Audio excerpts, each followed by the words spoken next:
Well, it is 5:06 and it is a hub of creatives, craftsmen, artisans, some of the best in the world at what they make.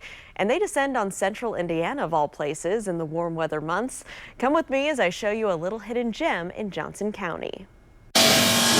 They get here, they have fun, they enjoy it, they share, they meet people, they learn while they're here. While many of us don't know what here is, craftspeople from around the world do. So these are the most famous, most well-known craftspeople in our time period.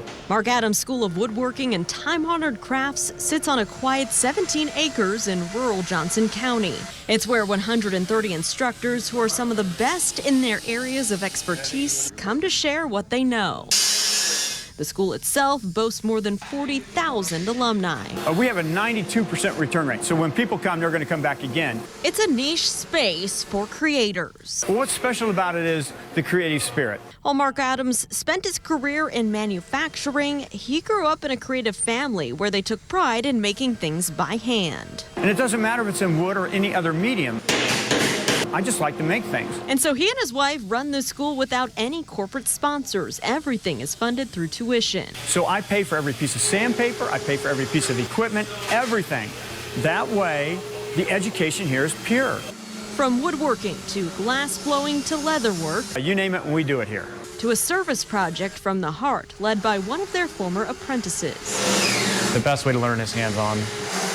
Brother Mark Schultz got connected to the woodworking school through the novitiate he was going to, where young men are assigned to a trade to learn as part of their religious orders. That's a huge grace to be doing the same trade that Jesus would have been doing and St. Joseph, his dad.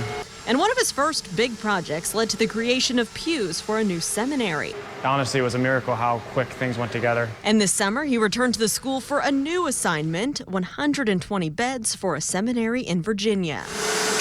To build something that will last for ages.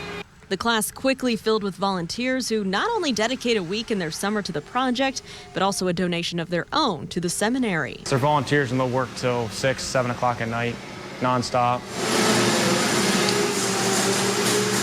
And that's really the spirit of this unique place, tucked away from the hustle and bustle of the world.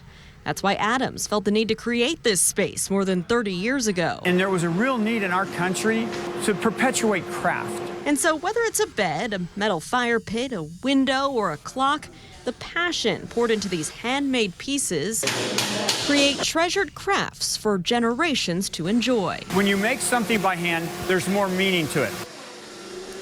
Let's talk about the economic impact of this woodworking school. From April to November, they can run up to 8 different workshops at the same time in this big space. Their guests come from all across the country and their instructors from all over the world. So this summer, they have 250 workshops, which they estimate create the need for some 18,000 hotel room night stays in the nearby community.